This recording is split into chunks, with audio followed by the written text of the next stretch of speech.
It has been a long, long time, ladies and gentlemen, but it is back. The Roundtable Network News. I am the franchise player, Double B Babla. That is the birthday boy himself, Double J Josh James. Happy birthday, brother. I was going to wait until later, but you know what? I was going to post on Facebook about it tonight, but I was going to embarrass you, in front of everyone else. But you know what? We might as well get it in right now. It is Josh James' birthday, ladies and gentlemen. Give him a round of applause. Thank you. Yeah, man. Yeah, man. The big 3-5, man. Oh my God, brother, 35. Oh man, look, when you get into the high 40s, then talk to me. Other than that, ladies and gentlemen, it is now the Roundtable Network News episode 1 with me and Double J. Man, it's so long since we did the news show. That's because there's been so much stuff going on in the news, man. I mean, like, Jesus Christ, man. The news never stops. No. And it looks like it ain't going to stop this day. So let's talk about it, man. Let's talk about it. WWE 2K24. Let's talk about WWE 2K24. There is a new DLC that just came out, and it's all about the good old WCW. Well, you and I are WCW guys, so that's one thing that made me so happy to see. But the one that I'm looking forward to seeing the most as a DLC character is none other than the Great Muta. Yes, I'm so happy to see Muta in a WWE game or a wrestling game in general, because I don't think he's ever been in a. Correct me if I'm wrong. Has he ever been in a wrestling game that was in America and not Japan? Firestar Pro. Okay, thank you. Because I don't remember him ever being in a WCW game. Bro, Great Muta is a legend, an icon. For me personally, like me personally, this guy right here, Great Muta has been a legend. Someone I've looked up to my entire career. The fact that I got to meet Muta, and spent some time with him on a wrestling show in Los Angeles, or not in Los Angeles, but a wrestling show in Sacramento, California, the legendary San Francisco, California, the legendary Cow Palace. Bro, I'm telling you, it was amazing. The guy is such a superstar. He's such a stud. Very, very, very interesting gentleman. So for him to be in a WWE game, I'm hella excited, man. I'm a Great Muta mark. I'm a huge fan of Muta, and when I saw that they were putting him in the game, I just got really excited. Also, Cheeky Baby, he's back in the WWE game too, so that makes me happy. The original Hawk Tool guy. Hawk Tool, Hulk Hogan, spit on that thing. My God. So, yeah, man. So tell us about who the other people that are involved in the game. Well, let me get to you right now. The other guys who are in this DLC, the new DLC, it is Muta, also Mr. Perfect, Lex Luger, and the Iron Sheik, and also a Full Brawl. Full Brawl, what's that? Fall Brawl, the war game. Brawl. Yep. Yeah, Fall Brawl Arena. That's gonna be awesome. Yes, so I'm happy that they're doing stuff like that. It seems like WWE's been going a lot of nostalgia lately. Well, I mean, Triple H is one of those guys that just loves like nostalgia. Like the guys, he's like me. He grew up in an era where like Ric Flair and Arn Anderson and Sting, rugged Ronnie Garvin, guys like Mr. Perfect, Kurt Hennig, the Nick Bockwinkel's, like we watched the movie the other night. Yeah, Ronnie Garvin, that's a name that doesn't get talked about a lot, and I think he should. Hands of Stone, Ronnie Garvin, former NWA World Champion, one of the men who defeated Ric Flair. Like, talk about that, just like like the Freebirds, the Von Erichs. He grew up in that era, so like you see that when he grew up in that era, he saw like these are the kind of people that I want to grow up to be like. And Triple H, like his whole wrestling career mimics that era of wrestling. Yeah, he's old school. He's an old school guy. And we just saw that recently with the NXT at the ECW arena. Mm-hmm. And, I posted this on Facebook and I saw this on Twitter. Someone pointed this out. For next year's anniversary is the anniversary of Monday Nitro. Oh, wow. And they were at the Mall of America. Yes, so Lex Luger showed up out of nowhere. Yeah. Someone said that for next year for NXT, they need to do a Mall of America show. They need to do NXT Nitro. Yes, at the Mall of America to at the anniversary of Nitro. I mean, WWE owns all of these. They own all of these intellectual properties. Like, the big show at the end of the year for NXT should be Starrcade. Mm-hmm. Like, I would be okay with that. Yeah. I mean, they already do Starrcade Great American Bash. They brought the War Games back at Starrcade first. Yeah. So I'm there. Speaking of Mall of America, 2K, if you're watching this, you're probably not, but if you guys are, please put a Monday Nitro Mall of America arena in the game, please. I know a couple people. I know the guy who's in charge. I know the guy who's in charge of motion capture. He's a he's a current professional wrestler, but he works a lot with WWE. So maybe I'll just I'll send him a text and be like, "Hey, now, please, that would make this out, my friend. That would be a great birthday / Christmas present for next year. Oh, please, that would be great. That would be awesome. Again, I'm a big WCW guy. I grew up with WCW. Just seeing this DLC. Also, you're going to see like DDP in the game too. He's back. Seeing Lex Luger, Muda. Again, like I said, like you and I said, Muda. We're big, huge fans. Yeah, the NWO in there, Hall and Nash as well. Yeah, yes, and they're even putting in my faction, but they're like wrestling attires as the Wolfpack wrestling attire. Wow, red and black Wolfpack, huh? Yeah, they're putting Hogan, Savage, Luger, National, that kind of stuff. Wait, are they doing Wolfpack Sting? Yes. That'd be awesome. Yes, so they're putting Wolfpack in the game, so that makes me happy. So it's not just going to be the black and white like they has been for quite a while. The Wolfpack is finally getting some love, so that makes me happy. Well, Wolfpack is back causing mass destruction. Yeah. Speaking of that, one of the coolest theme songs, I have to say. Don't turn your back on the Wolfpack. I don't care what Julian says. He says that song sucks. I don't care what he says. I wind up in a body bag. WWE, man, they're doing the most. Courtesy of Mike Johnson from PW Insider, he has confirmed that the following WWE tapings will cover multiple episodes of Monday Night Raw and SmackDown. So Friday, December 13th, my favorite day of the year, Friday the 13th. Yeah, baby. Yeah. SmackDown will be in Hartford, Connecticut at the XL Center. They'll tape for episodes for the Friday the 13th and Friday the 20th, December 20th episodes. Also, Monday Night Raw for you Bostonians out there, and I'm talking about you, Pat, throwback. For those Bostonians out there, Monday, December 16th, Monday Night Raw live from Boston, Massachusetts at the TD Bank Garden. And tapings, they'll also tape the Monday the 16th and the Monday the 23rd episode. So WWE is getting a lot of stuff going on, man. And with the WWE, there's a lot of stuff going on with this WWE ID. Mm-hmm. A lot of the indie promotions around the country are having so many indie talents sign up with the WWE's ID program. When they first came out with the WWE ID program, they mentioned like Knox Pro Wrestling. They mentioned Booker T's Reality of Wrestling. They also, man. They mentioned the Black and Bruised Academy that is currently owned by Seth Rollins as WWE ID like proving ground, so to speak. So for me, it's kind of like back when I was wrestling for Ultimate Pro Wrestling in California. Yeah. They were like developmental for WWE. It was Ultimate Pro Wrestling, then you were from Ultimate Pro Wrestling to Ohio Valley Wrestling, and then you went to the WWE. Like that was the progression. So I'm assuming that's what WWE ID is all about. But wrestling history has continued to be made, man. North Carolina, this Thursday night, there will be a new member added to the ID program. Firestar Wrestling has a huge show that day, and it looks like the WWE ID is going to be ID program is going to be announcing yet another person. Right, the WWE brand. It's been a lot going on, man. Also, courtesy of Mike Johnson from PW Insider. Mike is one of those guys that he lays the smack down on that candy ass, my man.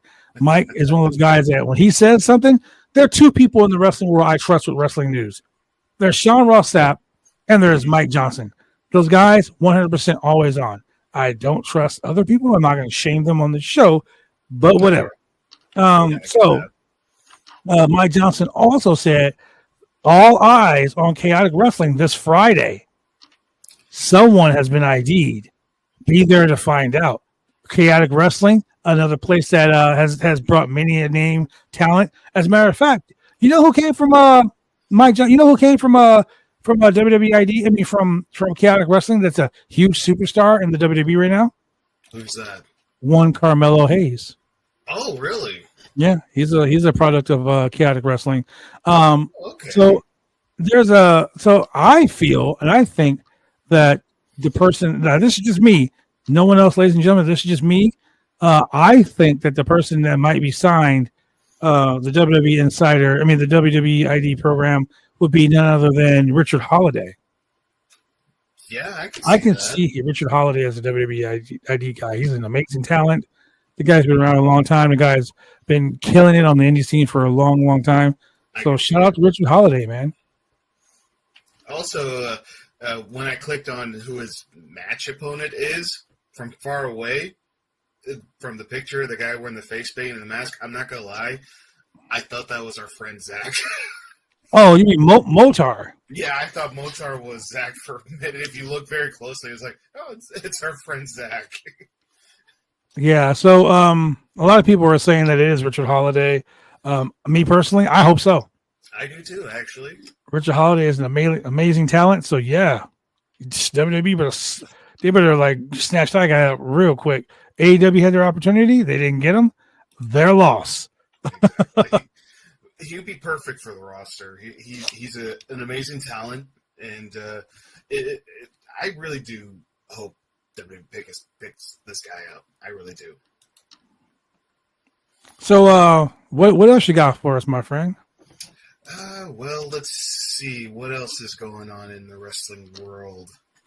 Well, you pretty much talked about the upcoming events and all. And also, it's about John Cena going to be going into the 2025 Royal Rumble. I got that.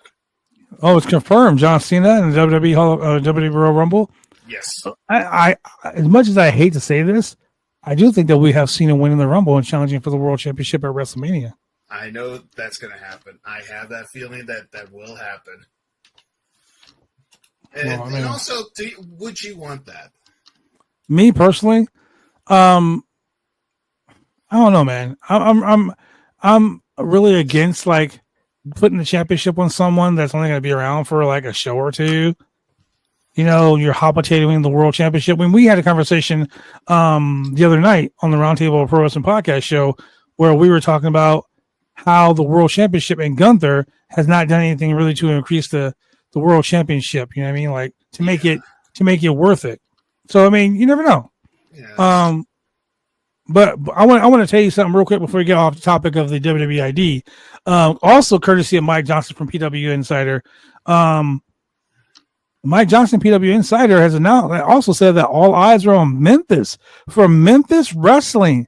Memphis Wrestling, part of the United Wrestling affiliates or the United Wrestling Network. I've actually been on a couple of those shows up there in Memphis. C-Rex is on there. Nice.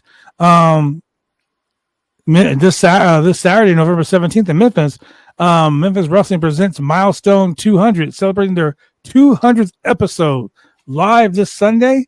And all eyes are on Memphis because someone has been ID'd, and they will be ID'd Sunday live in Memphis, Tennessee at Memphis Wrestling. So you can go to www.memphiswrestling.tv to find that out. This is courtesy of Mike Johnson from PW Insider. Man, a lot of stuff is going down with the WWI. I need to follow them on Twitter, man. Yeah. Also, what I also found today is that NXT's audience are up, demo down by Dave. I can't pronounce his last name, but anyways, NXT brought in 631,000 overnight viewers from last night's show. I mean, not last night, 2 nights ago. My bad. NXT is killing it right now. Dude, I gotta say, NXT, dude, the NXT, the New York thing, at the Philadelphia thing, Madison Square. I mean, at the ECW Arena. ECW Arena, bro. That show off the chain, off the chain. Shout out to Lola Vice and Jada Parker. Mhm. Chef's kiss match. Jesus Christ. I agree. The fact that she gave her the spot where she does the big butt bump through the ladder. That ladder split. Like, I was like, Jesus Christ. Craziness. But yo, one of the best matches I've seen in a long time in a women's division. Not lying. I agree.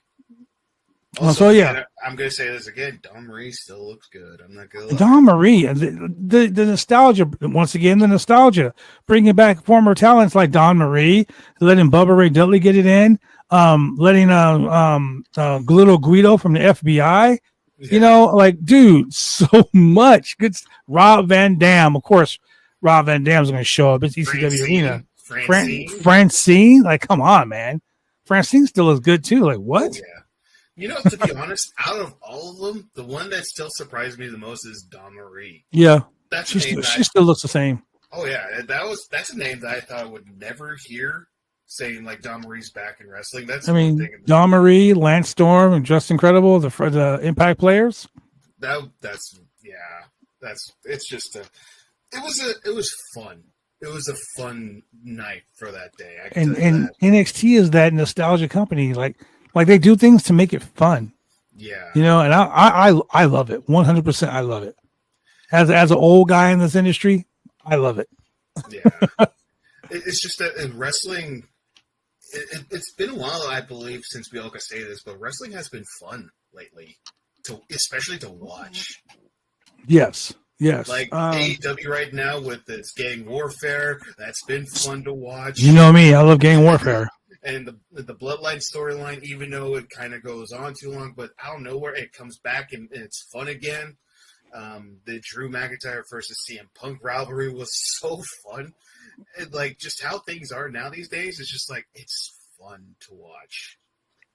Speaking of fun to watch, I'm going to tell you, Paul Jordan of PW Insider had he posted a little review earlier today about the matches set for next week's NXT. Oh. We have Dion Lennox and Brentley Reese taking on Carmen Petrovich and Ashante the Adonis in a mixed tag team match. Ooh, okay. Ashante the Adonis, formerly of Hit Row, now doing his thing in NXT. We had a couple more qualifying matches for the men's and women's Iron Survivors Challenge that's happening at NXT Deadline.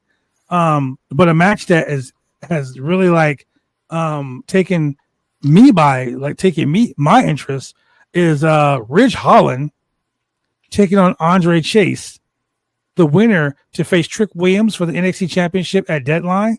Well, also, if Andre Chase loses, Chase U has to disband. Now, Chase U is like one of the biggest factions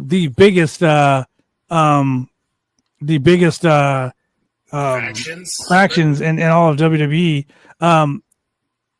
They've had some really good and bad times. Andre Chase, a lot of people don't remember. He's part of a Super Smash Bros. On the Indies. I remember. Talented guy. I don't see Chase University breaking up, but I kind of don't see him beating Ridge Holland either. I don't think it will be a clean victory. I think it might be a disqualification. I think Ridge might even get himself disqualified on purpose. Like, trying to send a message to Trick Williams and saying, this is what I'm going to do to you and all that kind of stuff. Yeah. We had some great stuff happen on Dynamite. I mean, Bobby Lashley, Shelton Benjamin, and Montel Vontavious Porter, known as MVP, the Hurt Syndicate, now in AEW. What things are shining for them. But yeah, so the NXT thing, we got Trick Williams, Lola Vice, Wesley, and NXT champion Roxanne Perez. They're going to appear on a show called Trivial Pursuit. That was a show when I was young. It's bringing it back on the CW Live this Thursday at 9 p.m. So, nice. I mean, it's tonight, 9 p.m. Eastern time. Can you just, so many things are happening. NXT is becoming, in my opinion, maybe not a main roster show, but a lot of great things have happened. You know what I'm saying? Mm-hmm. But to close out the show, I want to talk about a couple other things that have happened. So usually I like to end the show, excuse me, with something positive, like the day in wrestling, you know. But I want to talk about something that Mike Johnson from PW Insider quoted. Slam Wrestling in Canada reported this last night that Sandy Parker, the first black women's wrestler to hold a world championship, was discovered to have passed away back in 2022. Mm-hmm. A lot of people don't remember her, but in 1973, Parker won the All Japan Women's World Championship against Masako Hoshina, making history. She was a Canadian talent. She was trained under Lou Kine, Mildred Burke, and the Fabulous Moolah. So, I mean, you know, that's one person that I want to talk about, spotlighting black women and black women wrestlers. But a lot of people didn't realize, and we talked about this before we went on the air, Wednesday was the what was it, 19 years, 18 years? 19 years. 19 years of the passing of Eddie Guerrero. This man has shaped a lot of wrestlers' careers. You know what I mean? Like he's been the guy that like a lot of wrestlers have patterned themselves after. I do a lot of my stuff patterned after Eddie Guerrero. I mean, I was trained by Mondo Guerrero and Rey Mysterio, Bill Anderson, and the New Japan Dojo. So I had ties to the Guerrero family. So that you know that lucha libre was instilled in me, and watching Eddie being a complete legend. You know, you just, man, a lot of things happen. When ECW held their first November to Remember at ECW Arena. Mm-hmm.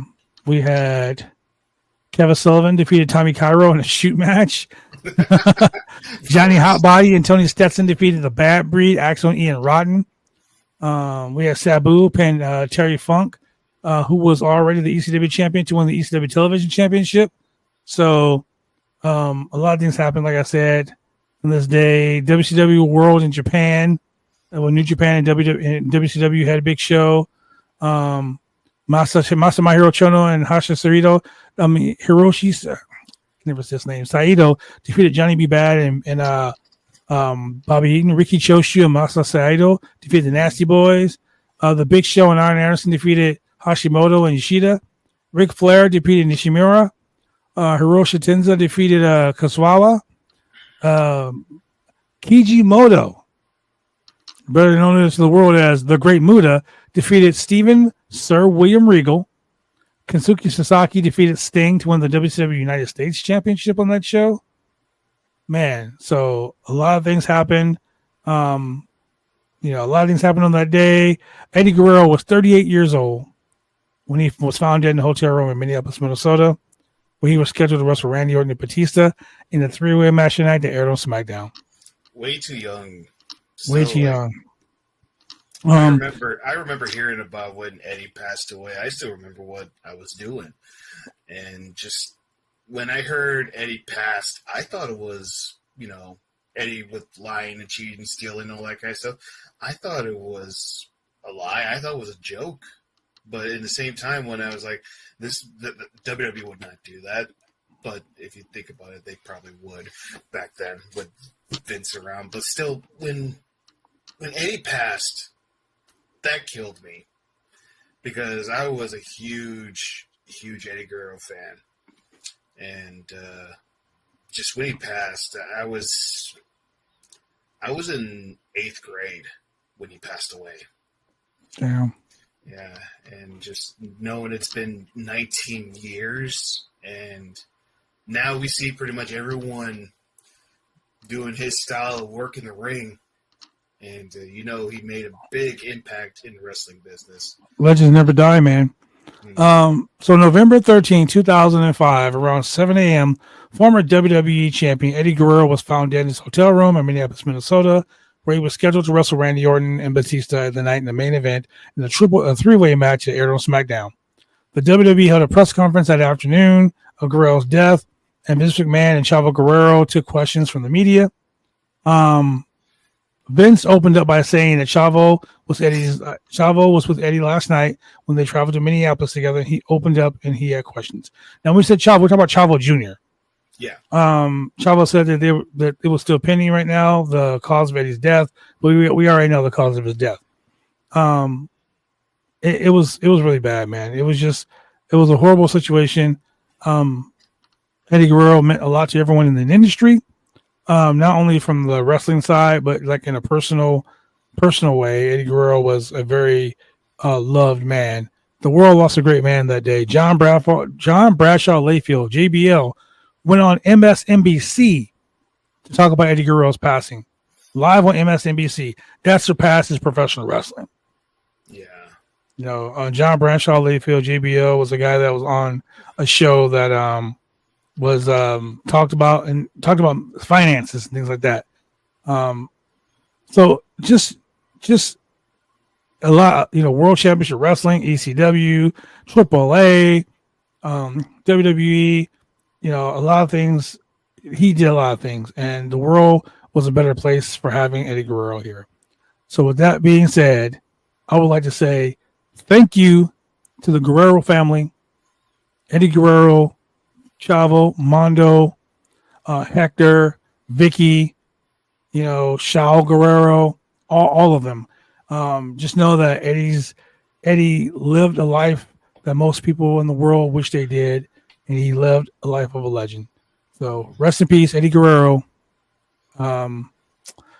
May your soul find peace.